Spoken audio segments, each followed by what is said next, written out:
Kaixo eta ongitorriak saio berri batera gaur uztailak 18 ostirala bi elkarrizketa izango ditugu.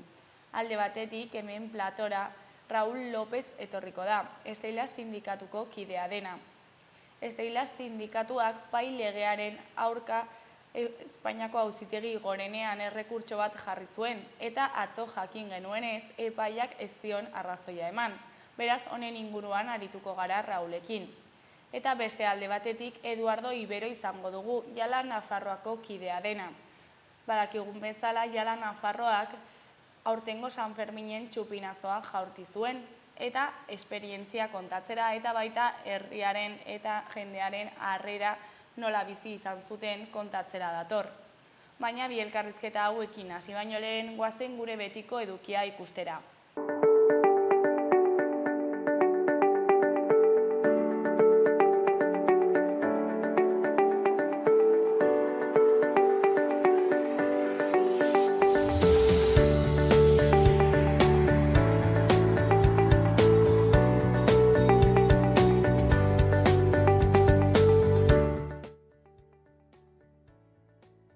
Goazen orain gaurko efemerideak ikustera. 1936ko uztailaren 18an Francisco Franco generala buruetako bat zela estatu kolpea eman zuen Espainiako armadaren zati batek. Kolpeak porrot egin zuen, ez baitzuen egun gutxian boterea eskuratu, baina honen eraginez langile mugimendua antolatu zen armak eskuratu eta lantegien naiz lurren kontrola hartzeko, 3 urteko gerrari eta 40 urteko diktadura frankistari amaiera emanez. Euskararen eta euskaldunen aurkako jazarpena erabatekoa izan zen. Egun berean, baina 1946ko uztailaren 18an Joseba Elosegik lagun batzuekin batera ikurrina jarri zuen Donostiako Artzai Onaren katedralaren puntan. 6 hilabete pasa zituen kartzelan horregatik. 36ko gerran gudari izan zen, baina ezaguna 1970ean egin zen, Atano pilotalekuan Francoren aurrean bere buruari su emateagatik. 1984ean Madrilgo Armadaren Museotik Itxarkundiaga bataloiaren ikurrina berreskuratu zuen. Horren aurretik ere beste hautetsi batzuekin Rotako basean zela, Francoren erretratu bati buelta eman zion. 1971ko uztailaren 18an eta bere lehen ekintza handia egiten saiatu zen. Soldadu frankista ohiak jarraiatzen zituen tren bat bidetik ateratzea. Francoren altxamenduaren 25. urteurrena ospatzera zihoazen soldadu horiek Donostiara. Eta bukatzeko 1981ko uztailaren 18an istilu handiak izan ziren Dublinen, Itainiako enbaxadorearen aurrean, Jose Grebalarien aldeko manifestazio batean. Abian zen Bobby Sandek abiatutako Jose Greba kolektibo mugagabea, eta ordurako 6 ziren hildako Irako eta hildako presoak. 10.000 lagun batu ziren eta Britainar enbaxadorera iristear hasi ziren istiluak. 100 manifestari eraikina eta ura babesten ari ziren 1000 poliziaren aurka objektuak botatzen hasi ziren. Guztira 200 zauritu izan ziren istiluetan, harietako 130 poliziak nagusi.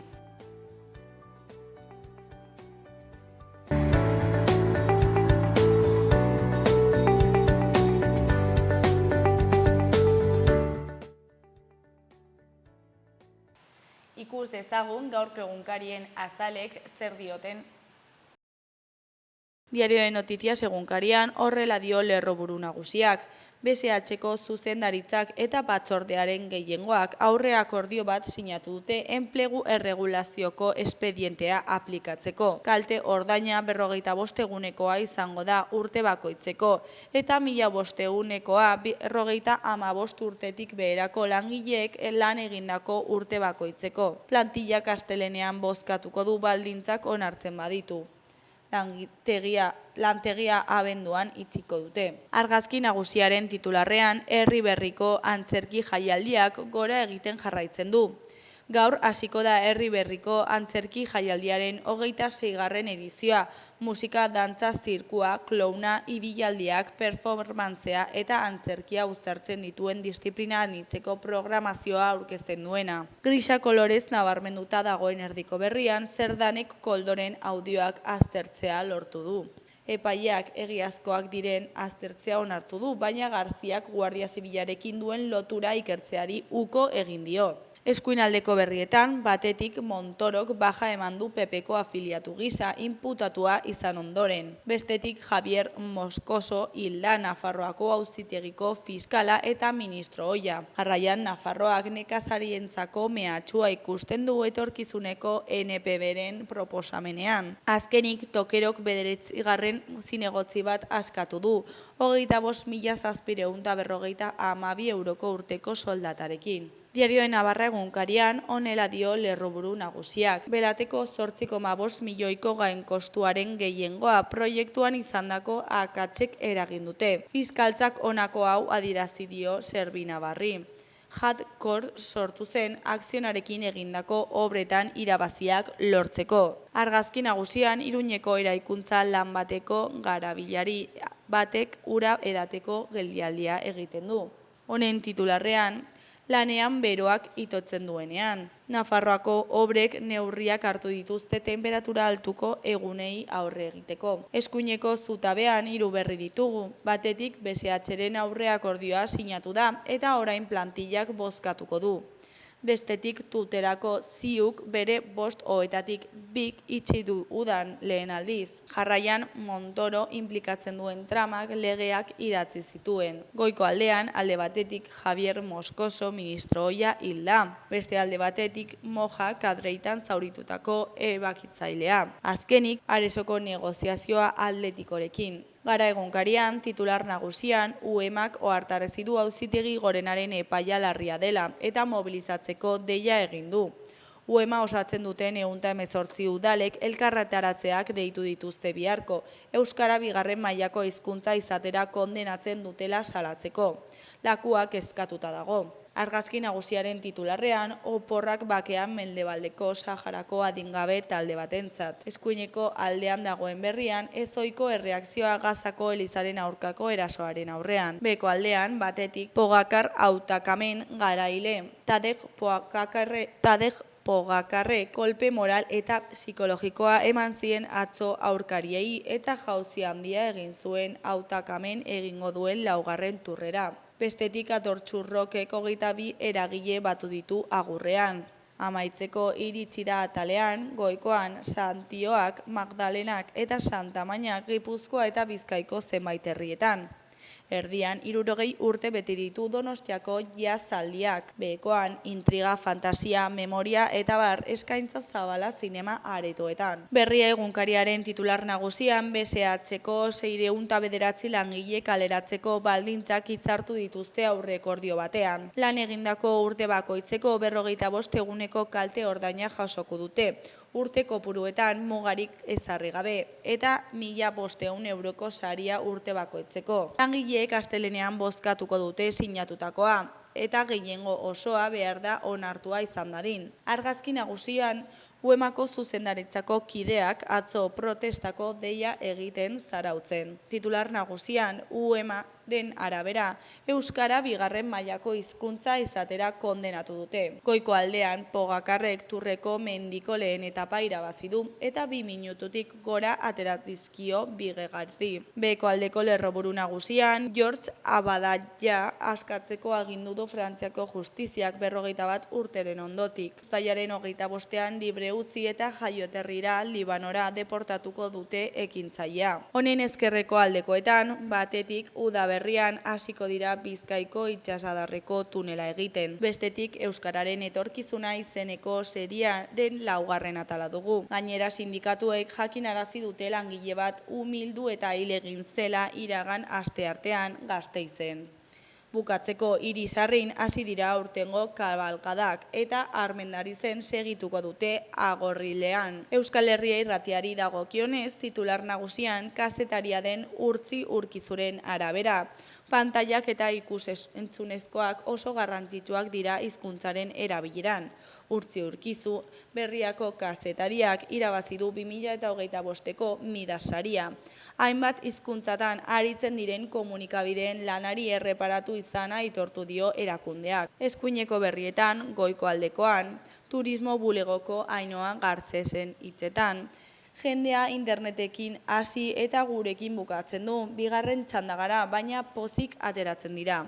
Sanferminak atzean utzita horien ondorioak aztertzeko unea da. Besteak beste, Iruñera gerturatzen diren bisitariei dagokienez. Izan ere, Indruindarron jaiak izateaz gain mundu osoko bisitariak egiten dira egunotan hirian. Turismo bulegoko Ainhoa Garzetzek egin du balantzea eta urte osoko eguneko lanaz mintzatu da. Zerbitzu ona eskaintzeko baldintzen egonkortzea galde egin dute langileek. Beheko aldekoan idazlea den Gotzone Buitronen arabera. Umorearen bidez umeek eta familiek euskara klasikora hurbiltzeko aukera izango dute. Gotzone Buitron idazleak eta Aitziberraia ilustratzaileak 2025ko Etxepare saria irabazi dute.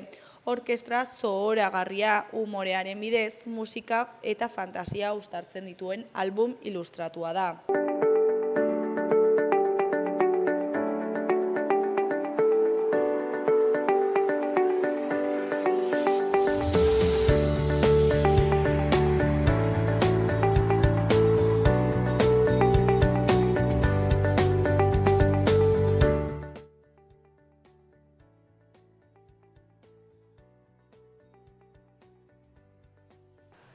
Kaixo, hasieran esan dugun bezala, orain Raul Lopezekin gaude, Steyla sindikatutik datorrenak. Kaixo, zer moduz? Ongi, eta zu? Oso ongi baita ere, uste dut biak hotxarekin Bai, gero udan pestak eta bai, zaindu behar dugu, hidratatu behar dugu. Bueno, atzo jaso genuen berria, Espainiako Auzitegi Gorenak epaia zuela pai legearen inguruan, ezta? Bueno, igual testu inguruan jarriko dugu jendea, ezagik zer da pai legea, noiz jartzen indarrean. Bueno, pairen legea 2022an onetsi zen Nafarroako Parlamentuan, horren alde agertu ziren bai PSN eta bai Navarra Suma dakigu aurreko legegintzaldian zegoen koalizioa eta bertan zeuden UPN, PP eta Ciudadanos, bai? Eta hoiek aurrera atera zuten. Gero gobernuko beste kideak, hau da, garai hartan Geroa Bai eta Podemos horren kontra bozkatu zuten, eta EH Bilduk ere horren kontra bozkatu zuen. Baina ere aurrera jarraitu zuen, ez? Eta hortik dator. Orduan, guk lehenbiziko elegitea orduan jarri genuen, garaiz jarri behar delako. Guk legearen kontra ezin genuen jarri eta jarri genuen nolabait lege horretatik zetorren dekretu bati. Egonkortze lanpostu, paiko lanpostuak egonkortzeko dekretuari jarri genion elegitea. Eta zergatik zaudete lege honen kontra eta zer dio dekretu honen? Bai, lege hori atera zen, kontuan hartu behar dugu gauza bat, eta da, Nafarroako ikastetxe publikoetan aritzen diren irakasle funtzionarioak direla estatu mailako kidegoetakoak, bai?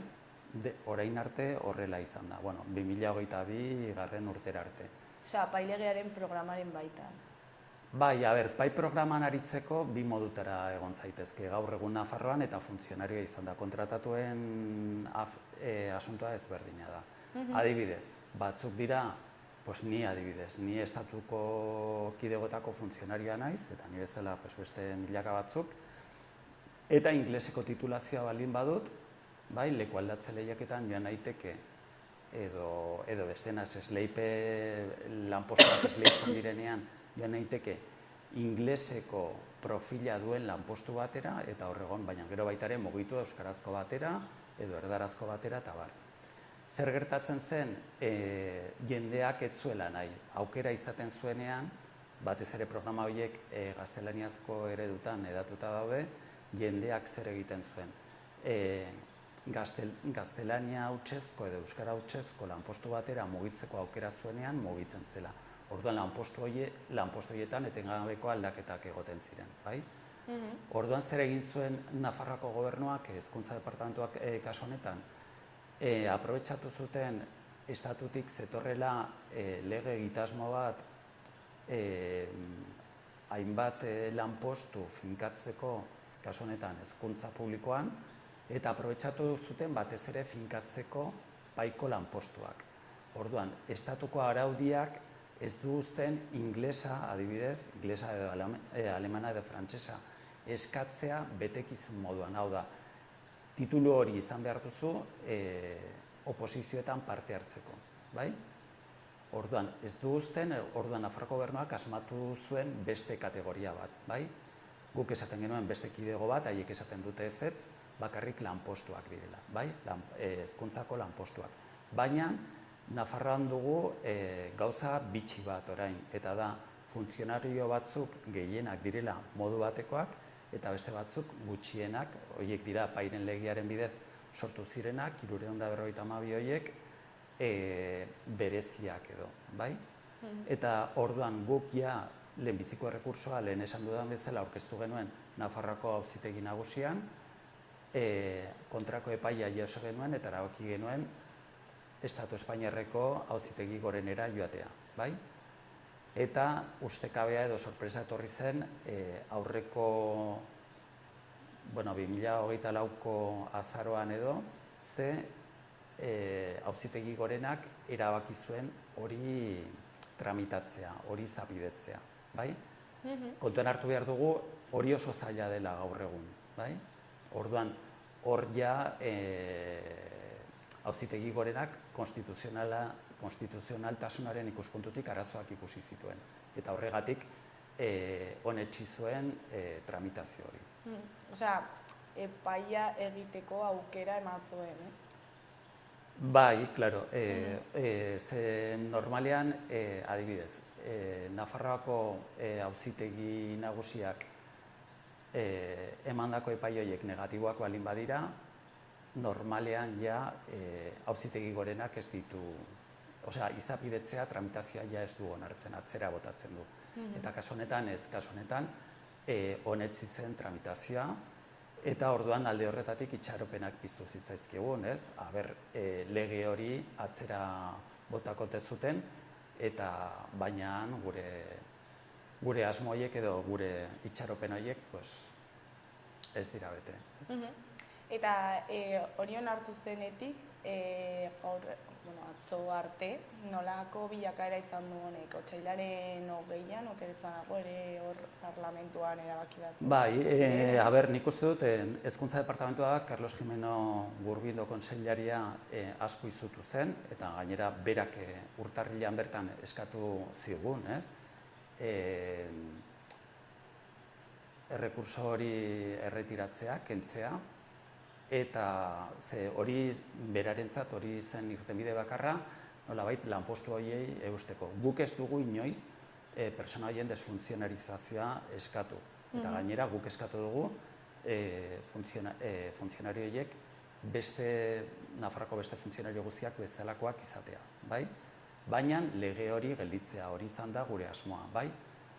Orduan, zer gertatu zen, hori eskatu zuten urtarrilean, eta gero UPNek Nafarroako Parlamentuan mozio bat aurkeztu zuen nolabait gobernuari esateko lanpostu gehiago atera behar dira oposizioetan paikoak modu horretan, ez, pai legearen bidez atera ziren horiek bezalakoak, eta baina helburua ez zen Nafarroako gobernuari hori esatea, Nafarroako gobernuak bazekien hori, bai?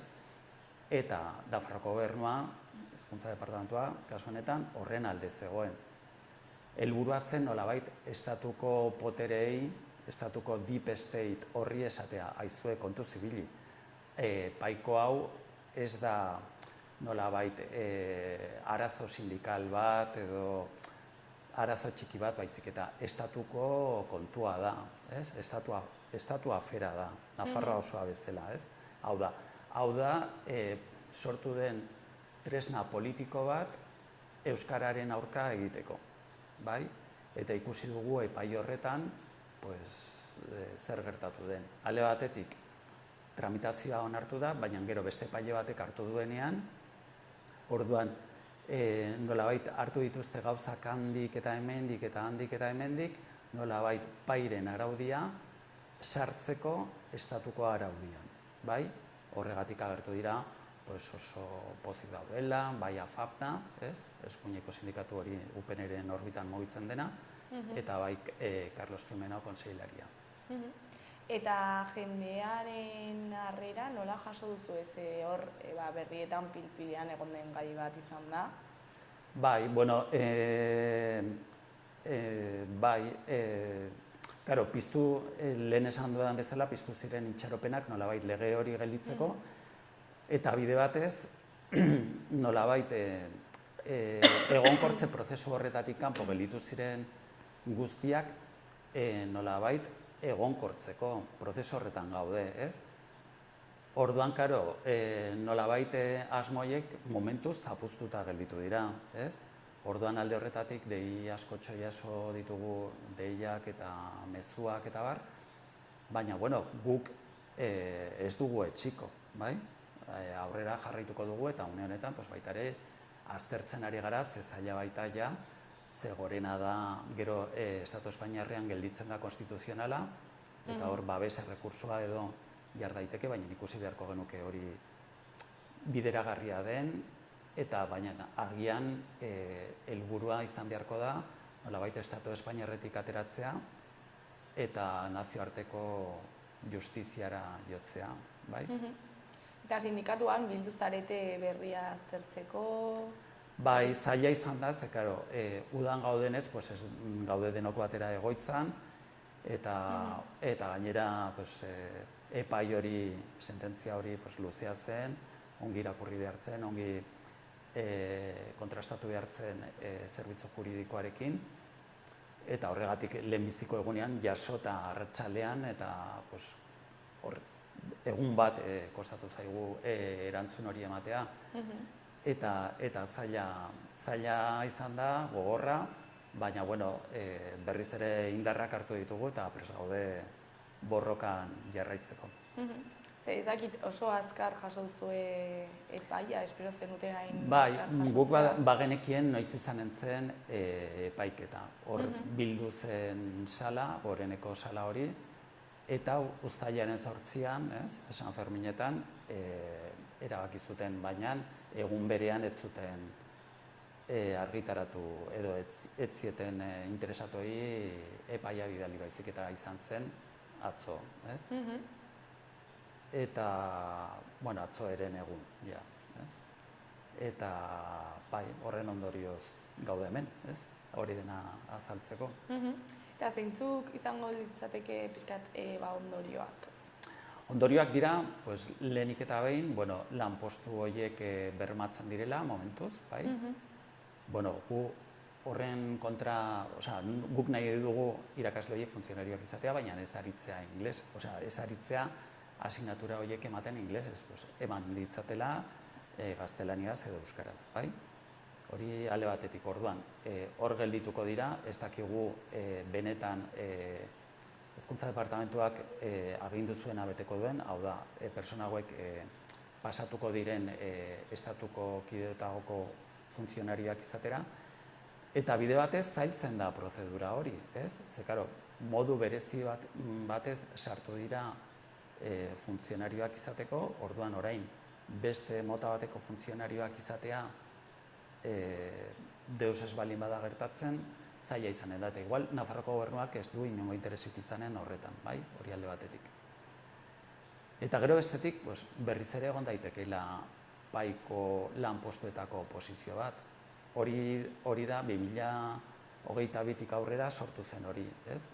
Egonkortze prozesu horretan, atera ziren lanpostu gehienak ingleseko profilekoak ziren. Eta orain berriz ere gerta daiteke hori, aurreta lehen hezkuntzako, ze hurrengo urtean tokatuko litzateke, printzipioz, aurreta lehen hezkuntzan horrelako lanpostuak ateratzea, eta hori izanen da.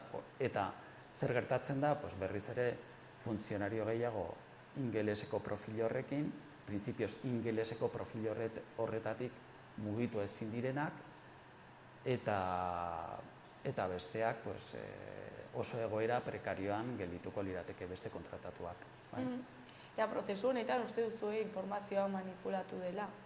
Ze batzutan agertzen zen, lanpostu horiek kolokan zeudela.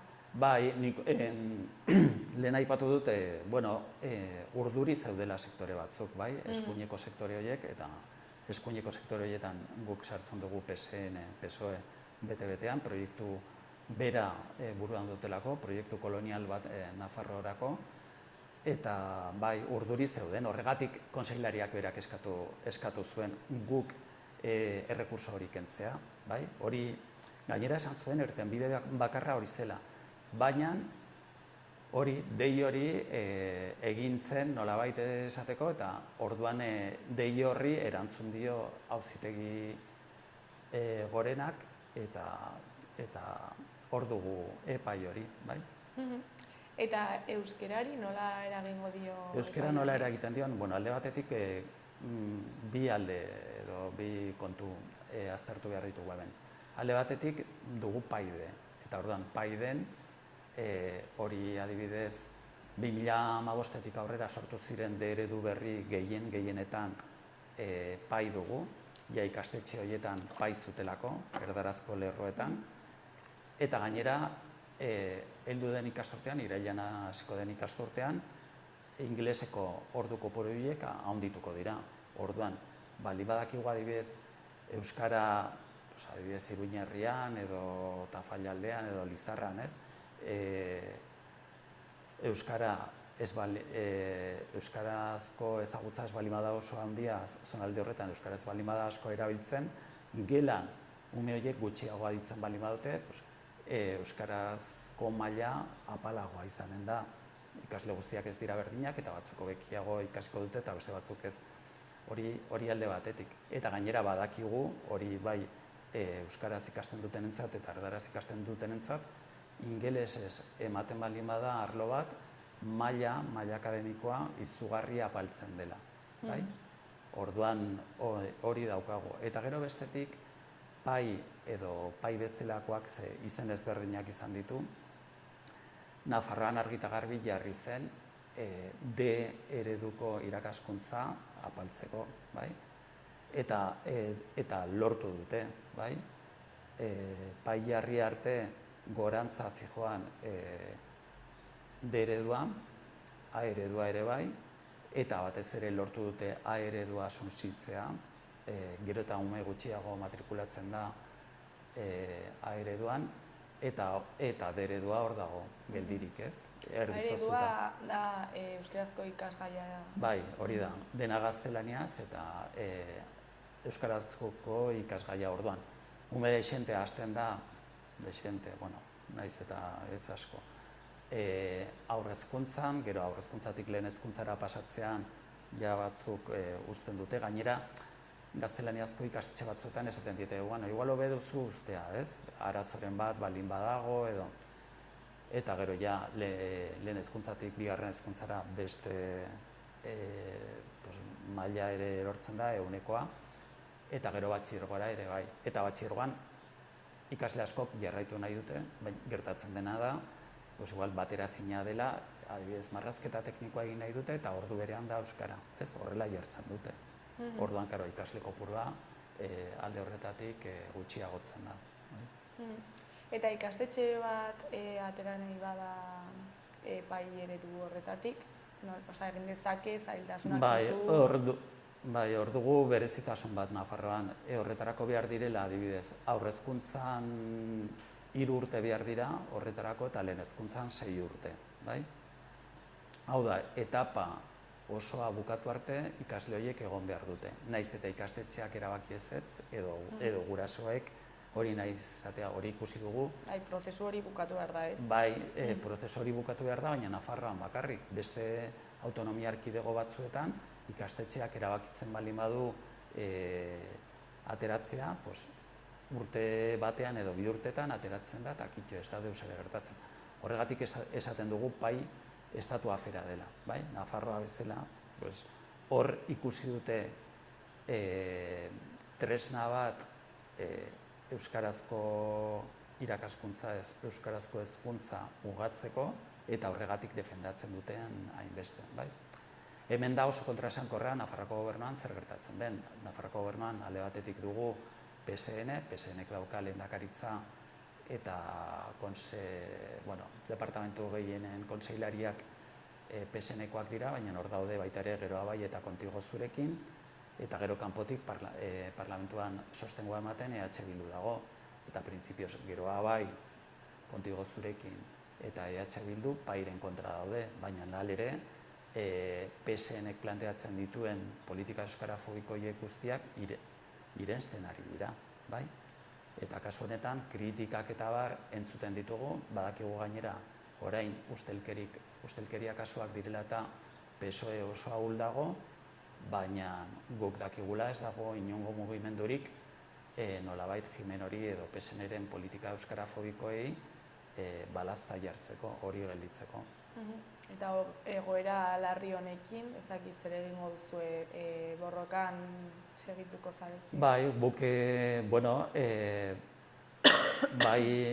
Steilasen ez gaude bakarrik, hor daude ikastetxe, lehen aipatu ditugun ikastetxe horietako familiak, ikastetxeak beraiek, badago kezka, ez, orain euskararen erabileran eta ezagutzarekin, nik uste dut ez, gauzak mugitzen ari dira, eta sarri berri gehiago izanen dugu alde horretatik, baita ere beste sindikatuekin, sindikatu euskaltzaleekin ari gara, baina eskatzen diogu gobernuko beste kidei, ja PSNeri ez dakigu ja zer eskatu. Nik uste dut gutxienez azken 6 urteotan Jimeroren dimisioa edo kargugabetzea igual 20 aldiz eskatu dugu, baina alperrik da. Baina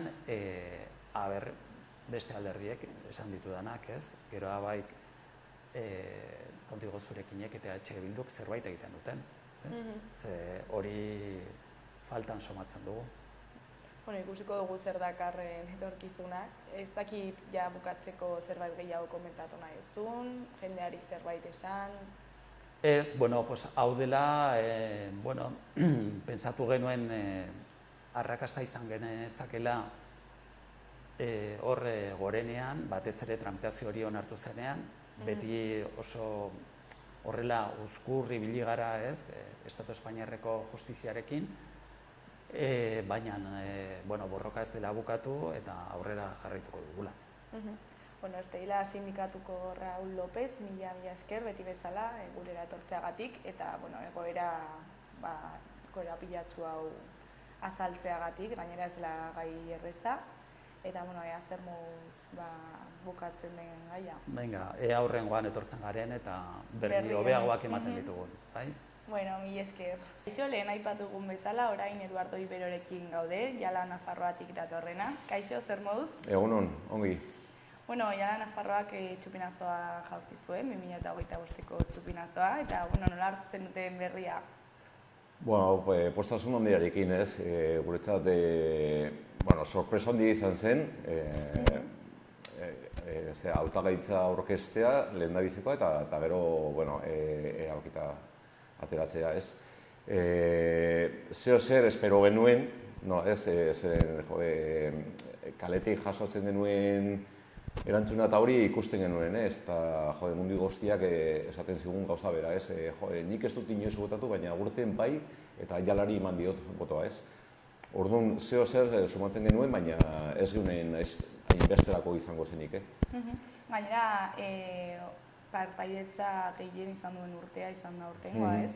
Nola jaso duzu berri hori? Jendeak bakarrik bozka egitea zuei hautatzeko? Hori bai sorpresa izan zela, eta ez genuen espero hainbesterako izango zenik, eta harrotasun handiarekin, ez? Partaidetza handia izan zen, eta gero gu jaso genuen bultzada eta laguntza ikaragarria benetan. Eta zergatik uste duzu hautatuak izan zinetela? Nik esango nuke, garbi amaz, esango nuke jendeak ondo lortu zuela momentua eta Iruñeko hiriak benetan Palestinaren alde eta batez ere giza eskubideen alde bozkatu zuela eta nik uste dut jendeak horrela ikusi zuen momentua eta horrezagatik atera gara gu. Eta prozesuan nola da, ezakit azaldu ezakezu pixkat aurkezten zaren momentutik hautatua izaten zaren arte, nolako prozesua den? zaila den, hautagai asko dauden momentuan, gero ja ezakit. Jalaren hautagaitza proposatu zuen Peñen komisioak eta elkarte bat kultura eta kirol elkarte dominikanoa edo alako zerbait. Eta horri esker gure hautagaitza aurkeztu zen eta gero denen artean erabakitzen dira bakarrik, erabakitzen dira 5 bakarrik ez. Eta 5 horien artean gu sartu ginen eta gero bozketa horretan hori irabazi genuen. Bueno, eta kontatu iguzu nola den hor udaletxean egotea, txupinazo jaurtiketa hori egiteak, ez dakit nazioarteko momentu garrantzitsu bat da, berezia, ez?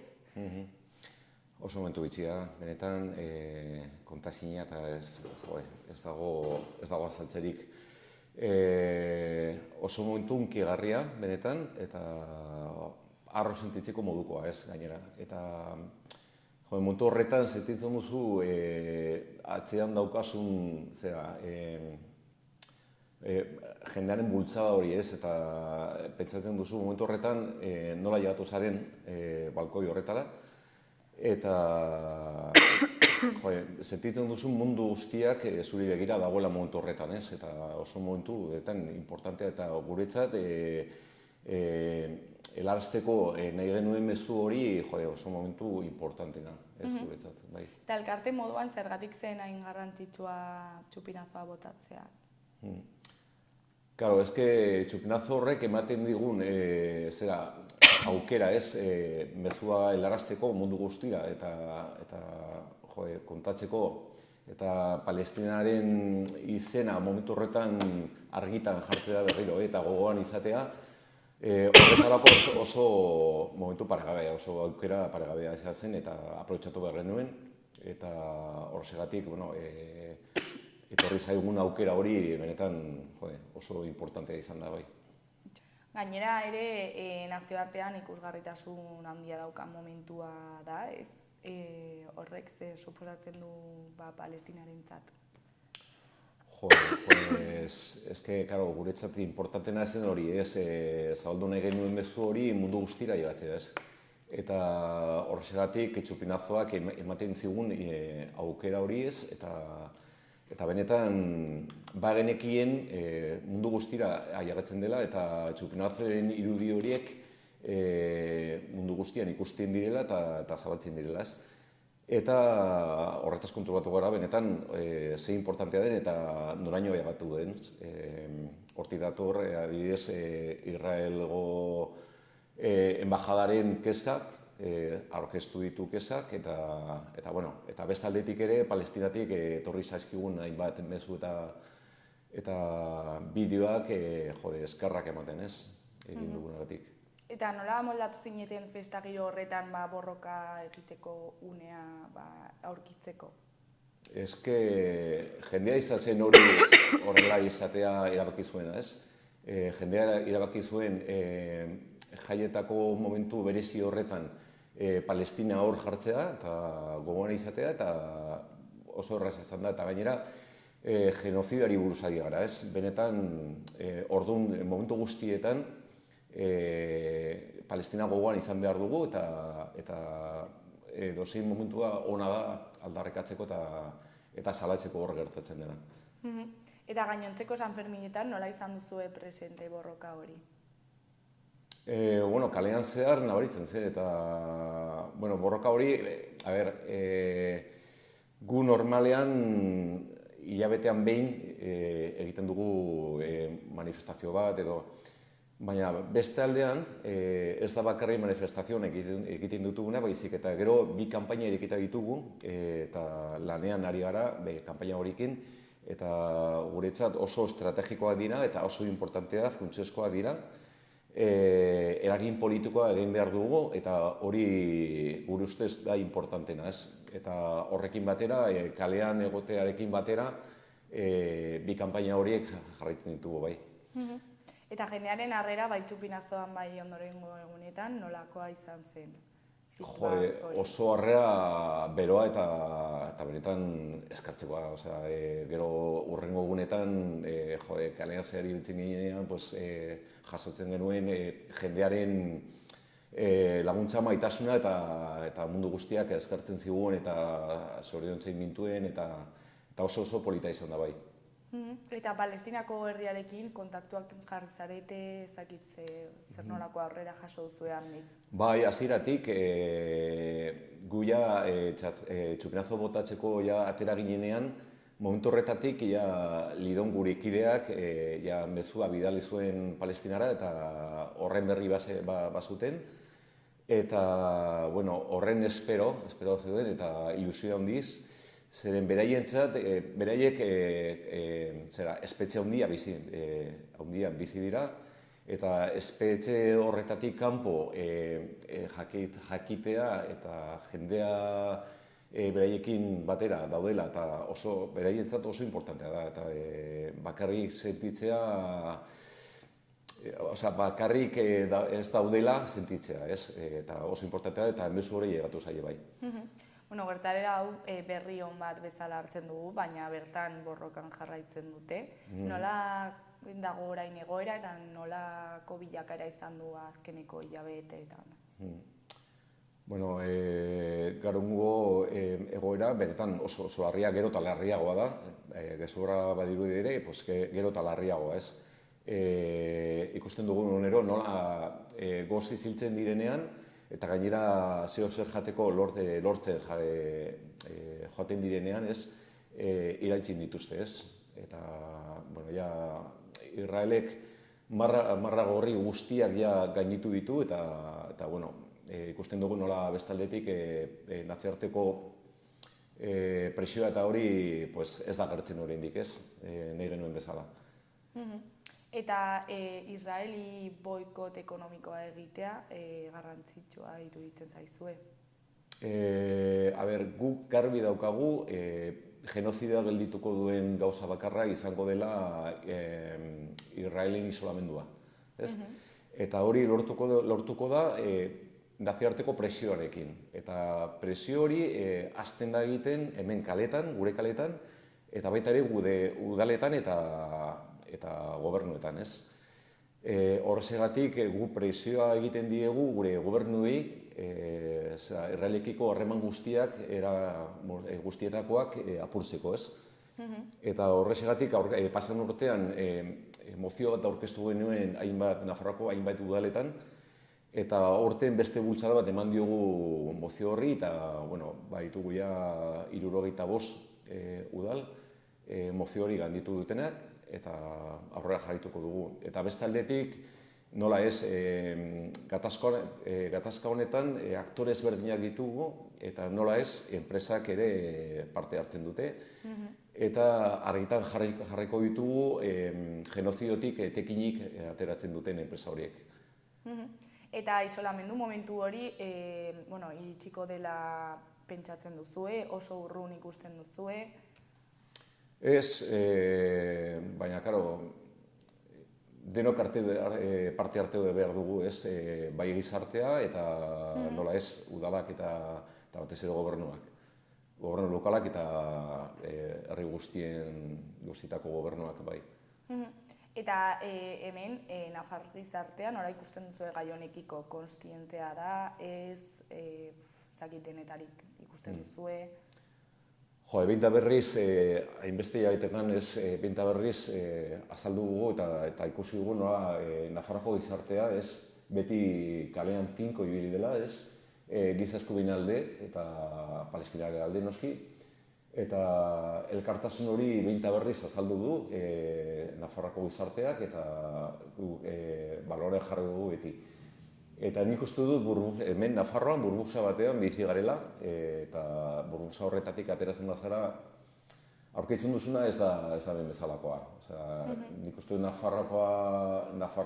Nafarroak azaldu den elkartasun hori punta-puntakoa dela, bai benetan. Eta zuek elkartetik ere nola laguntzen duzue egoera bat amalgarri horretan? Pasan urtean hasi ginen, Gernika Palestina herri ekimenarekin batera, kanpaina bat ireki genuen dirua jasotzeko, eta, bueno, hemen Nafarroan kriston arrakasta izan zuen, benetan, diru mordotza atera zen, eta diru hori bidaltzen da mundu bat ONG-aren bitartez, bidaltzen da Palestinara, eta, bueno, bi kolektibo ezberdinen proiektua bultzatzeko izango litzateke, izan behar zen, baina, karo, oinarrizko beharrak bete behar dituzte, eta bueno, momentu honetan, bazkaria, janaria eta ura edateko, eta oinarrizko beharrak benetan bete behar dituzte, eta hori da lehendabizikoa noski. Eta beste aldetik, guk egiten duguna hemen da batez ere eragin politikoa, gure asmoa da genozida gelditzea, ez? Orduan horretarako eragin politikoa batez ere egiten duguna, mozioaren bitartez, eta orain irekita dugu kanpaina bat Teba farmazeutikaren kontra, errealgo enpresarik handiena da, eta Nafarroko gobernuak erosketak egiten dizkio, eta guk presioa egiten dugu Nafarroko gobernuak enpresa horrekin dituen kontratu guztiak bertan bera usteko. Eta ere kalera ateratzen zarete, ez? Bai, maiztasun handiarekin, ezakit aurrea begira duzuen hor manifestazioen bat ikuspegian. Pues, momentu honetan ez dugu planteaturik, zeren gainera, udan nahiko zaila da jendea biltzea. Baina kalean egotea zain, aipatu dudan bezala, beste lanak ditugu eta beste lan importanteena. Eta horrekin jarraituko du bai. San Berminetan egin duzue manifestazioaren bat? Guk ez, egia esan da txupinazena, nahiko alegin guztiak egin zitzaizkigun bertan, eta beste aldetik kanpainekin jarraitzen dugu. Da, hemen zaudela probestuta, ezakit jendeari zerbait esan nahi diozun, edo gobernuei, ezakit mezuren bat bidali. Gobernuei jarraituko dugu presioa egiten, eta garbi daukagu zein da bidea. Bidea da Israelen isolamendua lortzea, eta bide horretan sartu nahi ditugu bai udalak eta bai gobernuak. Eta gizartea baita ere, noski. Eta nik esan nahi dio jende guztiari, Jalako web horrian, jalanafarroa.com, sartzea eta hor aurkituko dituzte informazioak eta egiten ditugun kanpainak eta zein da gure lana jakiteko. Tebaren kontrako sinadura kanpaina irekita dugu eta bertan aurkituko dute sinatzeko esteka. Jala Nafarroako Eduardo Ibero, mil esker gurera etortzeagatik, eta zorionak ere txupinazo jaurtik eta horretagatik, eta ea zer moduz egiten duen aurrera egoera larri honek. Aurrera jaitu behar dugu. Borrokan, bai. Eta zu, ondo segi eta aurrengo batean berri hobeagoak ditugun ere. Bai, nahi duzunean. Mil esker. Gaurko eta asteburuko eguraldiaren iragarpena ikusiko dugu orain.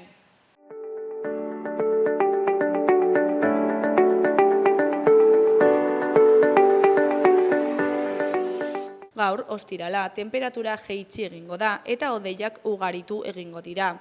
Egunaren lehen zatian eta ipar partean hodei dexente agertuko dira eta euri pixka bat egingo du. Arratsaldean ostarte batzuk ireki daitezke, dena dela mendebaldean baliteke goibel egotea egun guztian. Araba hegoaldean eta Nafarroa erdi eta hegoaldean eguna eguzkitsuagoa izango da. Goizean hodeien tarte batzuekin. Temperaturak behera egingo du, batez ere barnealdean. Ipar mendebaldeko eta iparraldeko haizea ibiliko da. Egunaren amaieran zenbait lekuetan zaparrada trumoitsu batzuk bota ditzake, bereziki ekialdean. Larunbatean ipar partean arratsaldean giroa argiagoa izango da.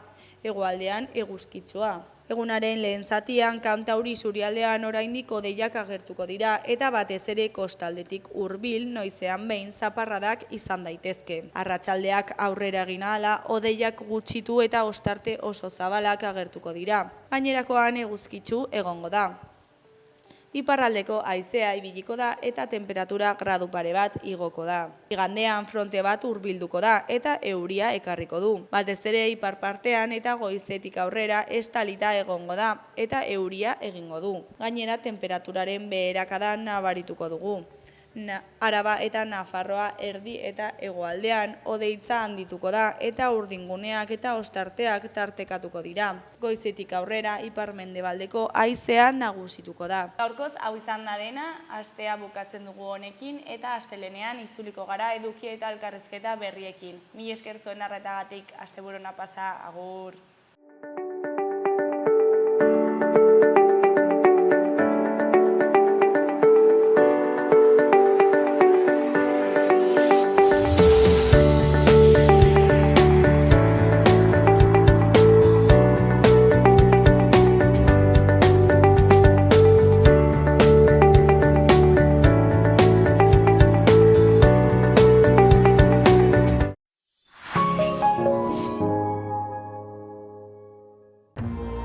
Gobierno de Navarra. Nafarroako gobernua.